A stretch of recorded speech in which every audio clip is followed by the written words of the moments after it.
Give us your thoughts on the traffic light system overall. There's been a lot of confusion, which I think is probably worrying for anyone who uses the roads, about the British public's understanding of what amber actually means. Well, I mean, I think they've got every reason to be confused by it. We originally were told that it was of moderate risk, therefore certain steps needed to be taken to mitigate the risk. And then a line was found in the rules that said, actually, you shouldn't go at all. So people have been confused as to whether they can or cannot go. My reading is that they legally can, but the government frowns upon it unless there's an essential reason. But people seem to be voting with their feet and getting on the airlines. So that's where we are. So it has been very confusing for people. And I think really that's been the story of travel for the last year and a bit now. Would you hope that ministers would drop or in some way clarify amber? Yes, I feel that we should now be looking at people to take their individual decisions as to what they should do. And therefore, if they have to be tested before they come back, and indeed twice whilst they're here, and they have to quarantine at home, then in my view, that should be enough. And I don't think the government should be telling people they shouldn't travel. Otherwise, you find that the travel restrictions are more onerous before we had the vaccine and before we had testing. So that just seems slightly crazy when we're supposed to be coming out of the lockdown measures now. And we really need to give the travel sector a boost. It's not just about people taking their holidays. It's about people having a job and a livelihood. And a large part of it has been decimated. Do you think ministers are amenable to your arguments on that, or are they going in a different direction? No, I don't think they're amenable yet. I can understand there's considerable caution. There's a lot of alarm out there with the sort of mutant strains. But the sad fact for me is that this will always be the case. And therefore, if we're always on standby and refusing to go into the skies because of the risk of mutant strains which may defeat the vaccine, then we'll never ever fly again. So at a certain point, we're going to have to take more risk. And now that we have vaccinated a large proportion of the population, 99% of the mortality risk, and the vaccines have been proven to be effective against all strains of the virus, then surely the time has to be for us to ease off the handbrake and allow people to get back to their freedoms again. And that means holidaying. Which countries would you want to see added to the green list? Well, so the green list will be reviewed this week. I think it's unlikely to be groundbreaking, but I do hope that there is the potential for some of the islands to be separated from the mainland. So we could see the Balearics, some of the Greek islands, Caribbean islands as well, and Malta, that has an incredibly low COVID R rate and yet still finds itself on the amber list. So I think we're more likely to be looking at islands than the mainlands with this review.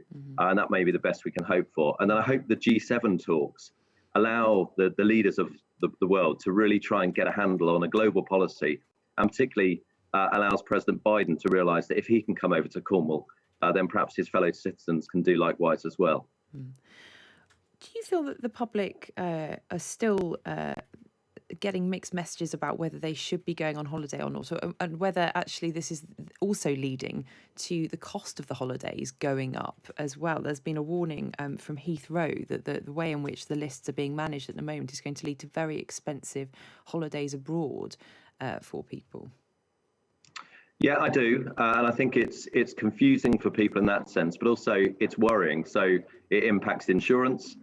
It impacts refunds. So if the traffic light system changes, but the flight still goes, even if the individual can no longer meet the restrictions, then they won't get insurance for it. So all of this sort of adds up to the worry, and I suppose adds up to the concern that if you were a conspiracy theorist, which I'm not, but many are, they suspect that these rules are made so difficult and are so confusing, and the cost added to it, and the airport experience is very difficult, that it puts people off travel.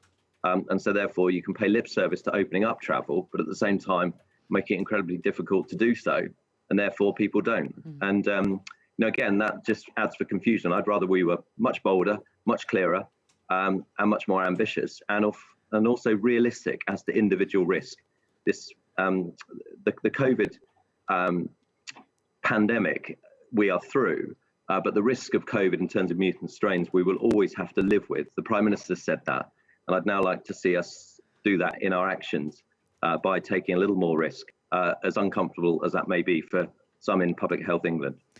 What about the delay in putting India onto the red list? What do you make of that? I think the government's view on that is that they acted at a time when they first became aware that it could be a mutant strain. But there have been reports again today saying that the delay of a couple of weeks compared to the response for the South African variant, when South Africa was immediately put on the red list. And obviously people have speculated as to why that may be. Why do you think it may be? Well, I honestly don't know, Isabel, but I've read the reports that state that we obviously were dealing with trade negotiations with India. The Prime Minister was due to go there. And also we are reliant on India for parts of our own vaccine manufacturing as well. So I've read those reports as well, but I honestly don't know. When we asked about this in the Select Committee, we were assured that the government had acted as soon as it became aware, and in certain parts even before it was alarmed. So you have to take that one up with government ministers. I've tried and I couldn't quite get there. In terms of your backbench colleagues and their scrutiny of the measures in the pandemic, do you think that Parliament has really let ministers off the hook over the past year and just given them far too much leeway, allowed regulations that enforce huge changes to people's lives to go through really on the nod without an examination of what they might entail or unintended consequences? I think that is probably a fair synopsis. I think if I look at the votes I had on the restrictions towards the end of last year, then I voted against the government because I didn't feel that I was getting any evidence as to the proportionality impact from putting restrictions in place versus not putting them in place. And as a previous lawyer, I always like to see the evidence. So I think Parliament asserted itself and actually demanded that it did have a vote. So that was progress. A number of us voted against restrictions when we just didn't feel that the risks, at least at that point, justified it, particularly with a lack of evidence as to the impact on mental health, on delays in surgery and all of the other wider public health problems.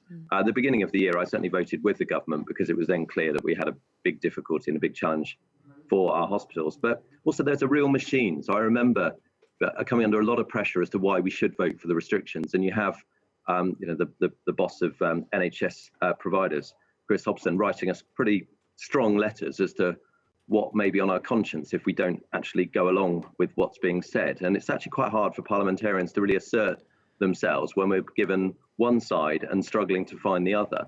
And I think that has been a real challenge for us. So in that regard, it's been tough.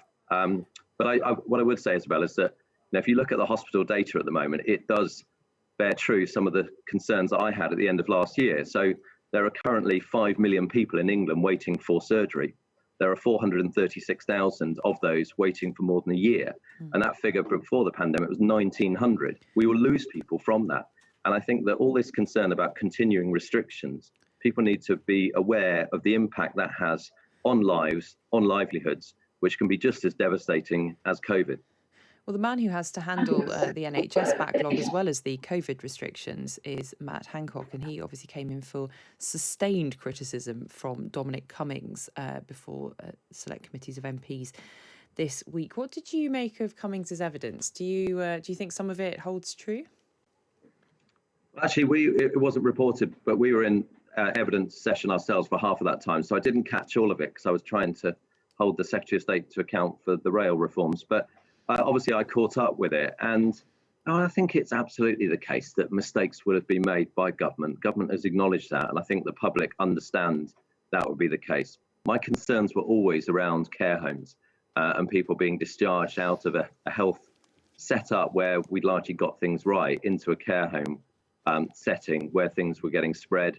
We did not have enough PPE in place. These things will all come out, but I do feel it's too early to judge those responsible because there was no manual for this. And I think it's absolutely essential that we just take a bit of time, have that full inquiry, but then ultimately people are held to account on those findings. So I reserve judgment as far as that's concerned. What I would say is that I work a lot with Matt. He's always been responsive to colleagues' concerns. He's always tried to be there to pick up the phone when we were reporting issues. I personally feel that he was absolutely on the case and did everything he could do. But of course, others, as we heard during the week, have different views. And Dominic Cummings is a man with strong opinions that I didn't always agree with when it wasn't fashionable to disagree with him. But he's had his say this week, and that will no doubt have to be thrown into the mix. So you don't agree with Dominic Cummings that Matt Hancock was lying, or are you not prepared to go that far and rule out the possibility that the Health Secretary could have been lying to people in Downing Street? No, the simple truth is I don't know. But all I can say is that Matt Hancock doesn't come across to me as someone that does that and would mislead. He's a very genuine, straight person that always fronts up. But you're asking me something when I wasn't in the room. So I don't know enough about that. That's why I was saying we need to wait, including parliamentarians, for what comes out when there's a very full public inquiry. But all I can give you is a character witness that, in my view, says that Matt Hancock is a good man, works incredibly hard, has done his utmost from what I can see. And clearly Dominic Cummings has issues with the manner in which the government strategy was executed. And he's had his say, and that's important that Parliament hears from people that are right at the coalface. He has more front knowledge, experience of what was going on than I do, so I can't really comment. Well, Tom's got a question now. Good morning, Huw. Still is morning, isn't it? Let me ask you about the borders and what we might or might expect to hear on the travel list updates this week. Now, we think that there might be a few Greek islands added, Malta might be added, but we don't think any of the Spanish Balearic Islands, Ibiza, Mallorca and the like will be added, which is obviously a huge tourist destination. I don't know if that's your understanding as well. And one of the reasons is not because they've got very low coronavirus, 17 out of 100,000 incidents, which is, very low indeed, far lower than mainland Spain, but also because there's a concern that UK border staff aren't yet able to process that volume of British tourists who might want to go out to these Balearic Islands. Is that what you're hearing? Does that bother you? I've not heard that said with regard to specific islands or destinations, but I have heard it said in terms of we haven't got the manpower at the airports to properly deal with the numbers that would come in if we put more on green. And therefore, is this a deliberate ploy just to make the whole thing sort of rather unsettling as a venture? And therefore, the fewer green countries you put on, the easier it is for border control to deal with. And from a couple of months back, the Select Committee report was pretty strong on government for not having border force resources and all the digitisation that is potentially available at the gates to make this a much easier experience, not just to get more people through so more people can travel, but also to have greater safety so that people aren't mixing from various zones. So yes, I've heard that said, Tom, but not specific to the Balearics. But it wouldn't surprise me if part of our caution was not just down to the science, but due to the lack of resourcing with our border control side, which is poor. And just to be clear, the numbers of coronavirus incidents in the Balearics. We just talked about the border issues. Would you want to see the Balearics back on the green list come Thursday? Yes, I would, because you've just quoted the figures. I mean, the Maltese figure is 5.5, which is ludicrous compared to our own.